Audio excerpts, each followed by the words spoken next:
Destiny জাৰ্নিৰ প্ৰতিজন দৰ্শকক পুৱাৰ সম্ভাষণ জনাই আৰম্ভ কৰিছোঁ 8 মাৰ্চ 2025 শনিবাৰ ৰাশিফল। নমস্কাৰ, মই শ্ৰদ্ধা অপূৰ্ব জনক দত্ত। বন্ধুসকল, ৰাশিফলৰ মূল ভিডিঅ'লৈ যোৱাৰ আগত পঞ্চাংগ অনুসৰি আজিৰ দিনটো কিছু তথ্য আপোনালোকক জনাব বিচাৰিছোঁ। আজি 8 মাৰ্চ 2025 শনিবাৰ, অসমীয়া লেখেৰে 1431 খ্ৰীষ্টাব্দৰ ফাগুন মাহৰ 23 দিন। আজি সূৰ্যোদয় পুৱা 5:49:40 আৰু সূৰ্যাস্ত হ'ব সন্ধিয়া 5:27:50। আজি তিথি হ'ব শুক্লা নৱমী তিথি, নক্ষত্ৰ আৰ্দ্ৰা, যোগ আয়ুষ্মান আৰু কৰণ হ'ব কলৱকৰণ। আজি কোনো শিশুৰ জন্ম হ'লে তেওঁৰ ৰাশি হ'ব মিথুন ৰাশি, বৈশ্য বৰ্ণ হ'ব আৰু তেখেতৰ অস্তুত্বৰ মতে চন্দ্ৰ আৰু বিংশুত্বৰ মতে ৰাহু দশা হ'ব। আনহাতে কোনো কন্যা আইদৰ ঋতু হ'লে সাতদিনীয়া কান্তা যোগ হ'ব। বন্ধুসকল, আপোনালোকে যদি আমাৰ এই ভিডিঅ' ফেচবুকত প্ৰথমবাৰ কাৰণে চাইছে, পেজটো ফ'ল' কৰি ৰাখিব আৰু ইউটিউবত যদি চাইছে তেনেহ'লে চেনেলটো ছাবস্ক্ৰাইব কৰি কাষত থকা বেল আইকনটো প্ৰেছ কৰিবলৈ নাপাহৰিব, যাতে অনাগত দিনত আমাৰ এষ্ট্ৰলজিৰ ভিডিঅ'সমূহ আপুনি সহজে পায়।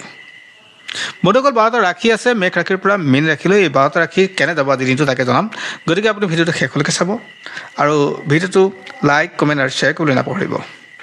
বন্ধুসকল, প্ৰথমে ল'ব বিচাৰিছোঁ মেঘ ৰাশিৰ বিষয়ে। যদি আপুনি মেঘ ৰাশিৰ ব্যক্তি হয় তেনেহ'লে আজিৰ দিনটো মতানৈক্য হোৱাৰ যোগ থাকে, বিশেষকৈ পৰিয়ালৰ মাজত।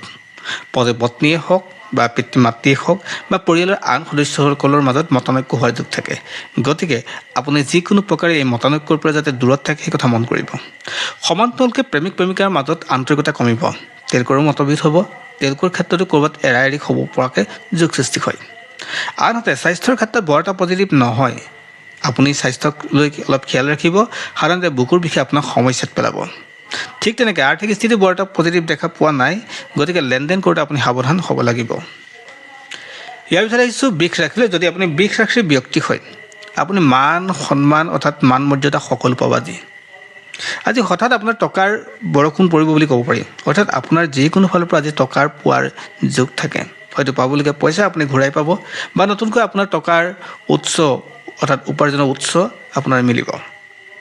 পৰিয়ালৰ মাজত আন্তৰিকতা বাঢ়িব, স্বাস্থ্য ঠিকে থাকিব, ব্যৱসায়িকভাৱে আপোনাৰ লাভান্বিত হ'ব আৰু মানুহে আপোনাক আজি যথেষ্ট সহায় আৰু সন্মান কৰিব।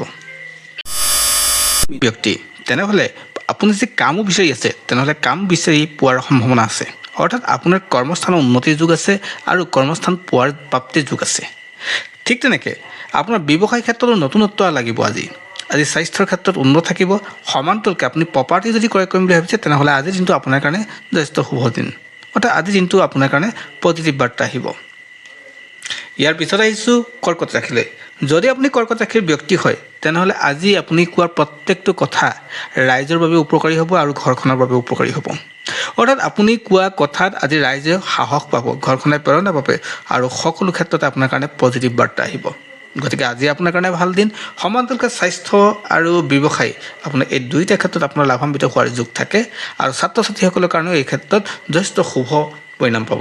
গতিকে আজিৰ দিনটো যিসকলৰ পঢ়া শুনা কৰি আছে, অৰ্থাৎ যিসকলে কৰ্কট ৰাশিৰ ব্যক্তি হয় তেওঁলোকৰ কাৰণে ভাল দিন।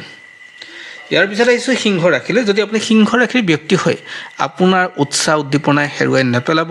আপোনাৰ ত্যাগ আৰু আপোনাৰ প্ৰেৰণা, আপোনাৰ সাহস আপোনাৰ জীৱনৰ কাৰণে মহৌষধ।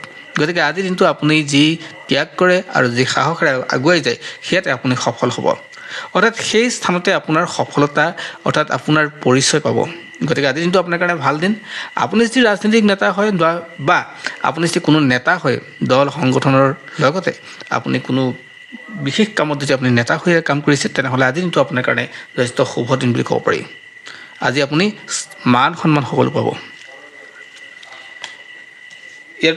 ইয়াৰ পিছত আহিছোঁ কন্যা ৰাশিলৈ। যদি আপুনি কন্যা ৰাশিৰ ব্যক্তি হয়, পইচা খৰচ কৰোঁতে কিন্তু সাৱধান হ'ব।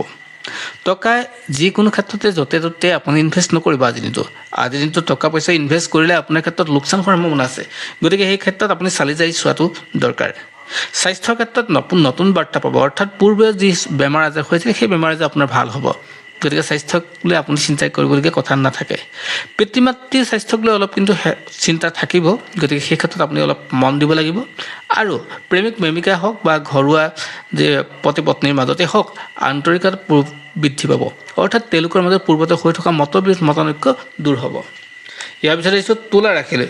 যদি আপুনি তুলা ৰাশিৰ ব্যক্তি হয় আৰু আপুনি যদি ন্যায়ৰ লগত জড়িত কাম কৰে, ডিফেন্সত কাম কৰে বা কোৰ্ট কাছাৰীত কাম কৰে তেনেহ'লে আজি দিনটো আপোনাৰ কাৰণে শুভ দিন। আপুনি কৰি থকা কামটোত পদোন্নতি প্ৰগতি সকলোৱে হ'ব, অৰ্থাৎ আপোনাৰ কাৰণে পজিটিভ দিন। আজি যিসকল তুলা ৰাশিৰ ব্যক্তি, তেওঁলোকৰ ক্ষেত্ৰত যথেষ্ট শুভবাৰ্তা আহিব।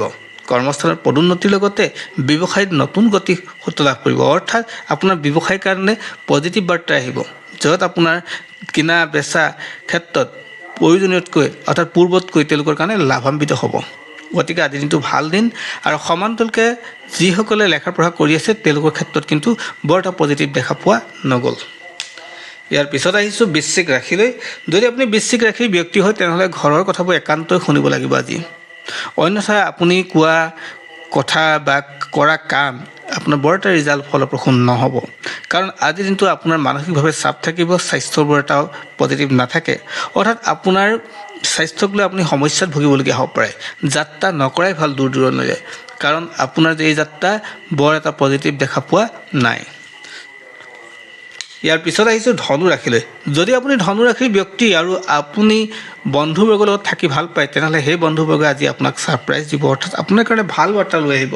তেওঁলোকে আপোনাক যিকোনো কামতে সহায় সহযোগ আগবঢ়াব, অৰ্থাৎ তেওঁলোকে আপোনাক আজি দিনটো সুন্দৰ কৰি তোলাত সহায় কৰিব। সমান্তৰালকৈ আপোনাৰ প্ৰতিবেশীৰ পৰা আপুনি সহায় পাব। আজি আপোনাৰ আৰ্থিক স্থিতি ভাল হ'ব আৰু নতুন খবৰ লাভ কৰিব কৰ্মস্থানত। গতিকে আজি দিনটো আপোনাৰ কাৰণে শুভ। ইয়াৰ পিছত আহিছোঁ মকৰ ৰাশিলৈ। যদি আপুনি মকৰ ৰাশিৰ ব্যক্তি হয় তেনেহ'লে আজিৰ দিনটো কিছু ক্ষেত্ৰত টকা পইচাক লৈ অলপ চিন্তিত হ'বলগীয়া হ'ব পাৰে। নতুনকৈ ব্যৱসায় যদি আৰম্ভ কৰিছে, সেই ব্যৱসায় আপোনাৰ কাৰণে বৰ এটা পজিটিভ নহ'ব পাৰে আজিৰ দিনটোত। গতিকে আজি আপুনি বহু ক্ষেত্ৰত কষ্ট আৰু ত্যাগ কৰিবলগীয়া হ'ব পাৰে। ঘৰৰ কথা, জ্যেষ্ঠজনৰ কথা আপুনি শুনিবলৈ নাপাহৰিব। মাটি বাৰী প্ৰপাৰ্টিৰ লগত জড়িত কামবিলাক আপোনাৰ হৈ উঠিব। আজি আপোনাৰ কাৰণে সেই ফালৰ পৰা যথেষ্ট ভাল। ইয়াৰ পিছত আহিছোঁ কুম্ভ ৰাশিলৈ। যদি আপুনি কুম্ভ ৰাশিৰ ব্যক্তি হয় তেনেহ'লে আপুনি পৰিয়ালক সময় দিবই লাগে। আজিৰ দিনটো আপুনি পৰিয়ালৰ লগত সময় কটাওক, আপোনাৰ জীৱনৰ 10 বছৰ আয়ুস বাঢ়িব, অৰ্থাৎ আপোনাৰ কাৰণে পজিটিভ বাৰ্তা আহিব।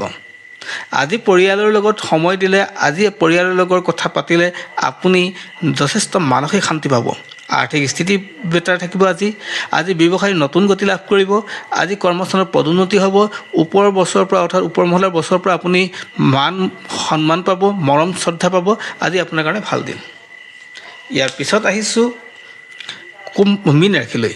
যদি আপুনি মীন ৰাশিৰ ব্যক্তি হয় তেনেহ'লে আজিৰ দিনটো আপুনি সৰু সৰু কথাবিলাকত ৰিয়েকশ্যন কৰিবলৈ নাযাব।